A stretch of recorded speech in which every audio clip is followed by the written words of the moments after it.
अस्सलाम वालेकुम। आज का हमारा टॉपिक है गैसेस एक्सचेंज इन ह्यूमंस। इंसानों में गैसों के तबादले के लिए एक बाकायदा सिस्टम मौजूद है जिसे हम क्या कहते हैं, रेस्पिरेटरी सिस्टम कहते हैं। पिछले लेक्चर में हमने पढ़ा था कि प्लांट्स में जो होता है वो एक बाकायदा तौर पर सिस्टम मौजूद नहीं होता, बल्कि हर सेल जो है वो इंडिविजुअली गैसेस एक्सचेंज कर रहा होता है। जबकि ह्यूमंस में क्या होता है कि एक बाकायदा तौर पर एक सिस्टम मौजूद होता है जहाँ पे गैसेस एक्सचेंज हो रहा होता है। हर सेल इंडिविजुअली अपना गैसेस एक्सचेंज नहीं कर रहा होता। ये रेस्पिरेटरी सिस्टम दो पार्ट्स पर मुश्तमिल होता है, एयर पैसेज वे और लंग्स। सबसे पहले हम पढ़ेंगे एयर पैसेज वे। एयर पैसेज वे क्या होता है, ये इसे हम हवा के गुजरने का रास्ता कहते हैं। ये वो रास्ता होता है जिसके ज़रिए से बाहर की हवा गुजर कर हमारे लंग्स तक पहुंचती है और फिर यहाँ से गैसेस एक्सचेंज के बाद बाहर निकल जाती है। एयर पैसेज वे में सबसे पहला पार्ट जो है जहाँ से हवा हमारी बॉडी के अंदर दाखिल होती है उसको हम क्या कहते हैं, नोज़। डायग्राम में भी दिखाया गया, ये नोज़ है जहाँ से हमारी बॉडी के अंदर हवा दाखिल होती है। इसके अंदर की कैविटी को हम क्या कहते हैं, नेज़ल कैविटी कहते हैं। जिन सुराख के ज़रिए से सामने वाले दो सुराख जहाँ से हवा गुजरती है उसको हम नॉस्ट्रल्स कहते हैं। और दरमियान में एक दीवार के ज़रिए से ये नेज़ल कैविटी जो है ये दो पार्ट्स में डिवाइड की जाती है। इस नेज़ल कैविटी के अंदर फाइन हेयर्स मौजूद होते हैं और म्यूकस मौजूद होता है। इनका काम क्या होता है, हमारी नेज़ल कैविटी का रेस्पिरेटरी सिस्टम है, ये आने वाली हवा को फ़िल्टर करते हैं। जो डस्ट पार्टिकल्स हवा के अंदर होते हैं वो हमारे नोज़ में रह जाते हैं, हवा फ़िल्टर होकर आगे जाती है। उसके लिए ये हवा को मॉइस्चर करते हैं और वार्म करते हैं ताकि उसका टेम्परेचर जो है वो हमारी बॉडी के इक्वल हो सके। उसके बाद दूसरा पार्ट जो है वो एयर पैसेज वे में, उसको हम फेरेंक्स कहते हैं। हवा नेज़ल कैविटी से गुजरकर फेरेंक्स में जाती है। ये भी एक मस्कुलर पैसेज है, मसल्स का बना हुआ होता है और ये हमारी खुराक और हवा दोनों के लिए कॉमन होता है। हमारी खुराक और हवा दोनों इसी रास्ते से गुजरते हैं। उसके बाद तीसरा पार्ट आता है ग्लोटिस। ग्लोटिस जो है ये एक नैरो ओपनिंग होती है फेरेंक्स पे और यहाँ से हवा जो है फिर फेरेंक्स से लेरेंक्स में दाखिल होती है। यहाँ पे एक और इम्पोर्टेंट बात होती है कि फ्लैप ऑफ टिश्यू मौजूद होता है जिसको हम क्या कहते हैं, एपिग्लोटिस कहते हैं। एपिग्लोटिस का क्या काम होता है कि हमारी खुराक की नाली और हवा की नाली ये दोनों साथ साथ होती हैं। यहाँ पे ग्लोटिस के ऊपर ये फ्लैप ऑफ टिश्यू एपिग्लोटिस मौजूद होता है।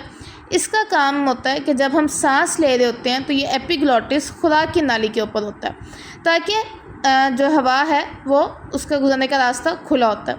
लेकिन जब हम खुराक खा रहे होते हैं तो फिर क्या होता है कि एपिग्लोटिस जो है ये हवा की नाली के ऊपर आ जाता है, यानी लेरेंक्स के ऊपर आ जाता है और खुराक की नाली का रास्ता खुल जाता है। इस तरीके से जो है एपिग्लोटिस काम करता है। उसके बाद अगला पार्ट आ जाता है लेरेंक्स।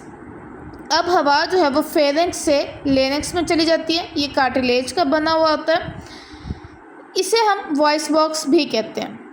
वॉइस बॉक्स इसको हम क्यों कहते हैं, क्योंकि इसमें दो पेयर्स होते हैं फाइब्रस बैंड के। जो हवा हमारी बॉडी के अंदर जाती है वो इन बैंड से टकराती है। इन बैंड से टकराने के बाद इसमें वाइब्रेशन पैदा होती है और जब जो चीज़ वाइब्रेट करती है तो उसके नतीजे में आवाज़ पैदा होती है। इसलिए लेरेंक्स को क्या कहा जाता है, वॉइस बॉक्स कहा जाता है। ये फाइब्रस बैंड जो इन्हें हम वोकल कॉर्ड्स कहते हैं, इनके वाइब्रेशन से जो है वो आवाज़ पैदा होती है। Consider how sounds produced. जो हवा हमारी बॉडी के अंदर जाती है, ये फाइब्रस बैंड्स जो हैं जिन्हें हम वोकल कॉर्ड्स कहते हैं, जब इनके साथ टकराती है तो ये वाइब्रेट करते हैं जिसके नतीजे में आवाज़ पैदा होती है।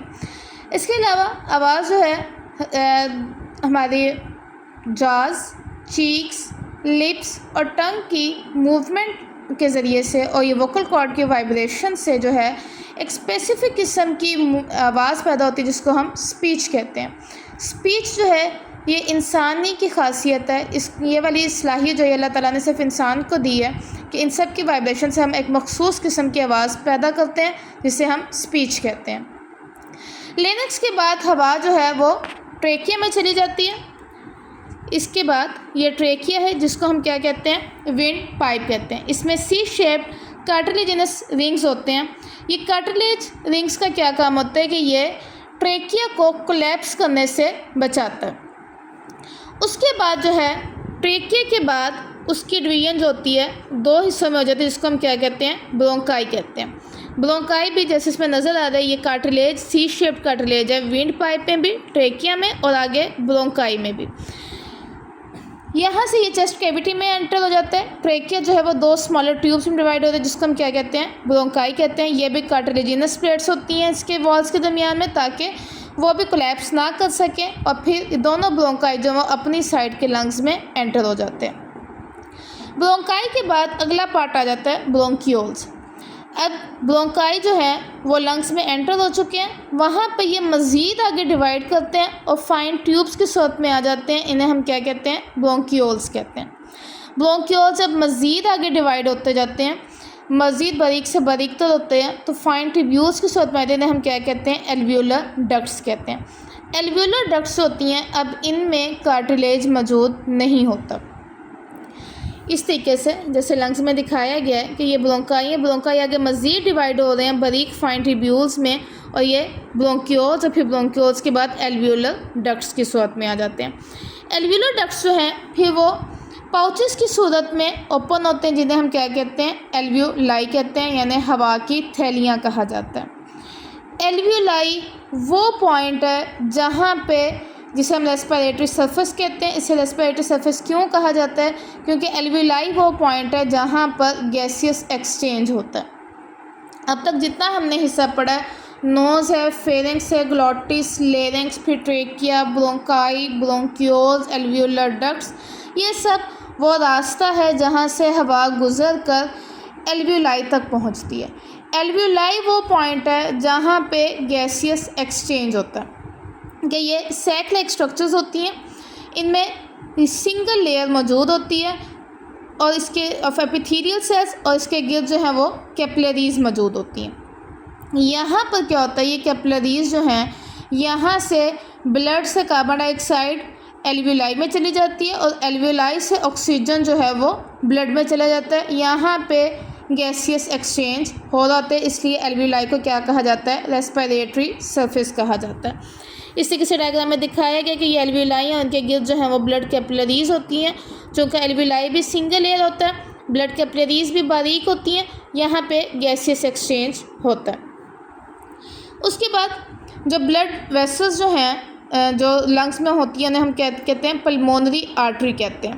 पल्मोनरी आर्टरी दिल से डीऑक्सीजनेटेड ब्लड लेकर आती हैं लंग्स की तरफ, वहाँ पे ये आके मज़ीद डिवाइड होती हैं बारीक वेसल्स में, जिन्हें आर्टरियोल्स कहा जाता है। आर्टरियोल्स मज़ीद आगे बारीक वेंस में डिवाइड होती हैं, जिन्हें हम बारीक नालियों में डिवाइड होती है, जिन्हें हम क्या कहते हैं, कैपिलरीज कहते हैं।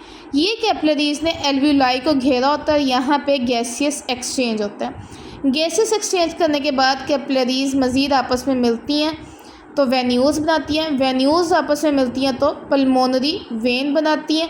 अब पल्मोनरी वेन में जब ऑक्सीजनेटेड ब्लड मौजूद होता है जिसमें ऑक्सीजन की मिकदार ज़्यादा होती है, और यहाँ से पल्मोनरी वेन ऑक्सीजनेटेड ब्लड लेकर लंग्स से हार्ट की तरफ चली जाती हैं।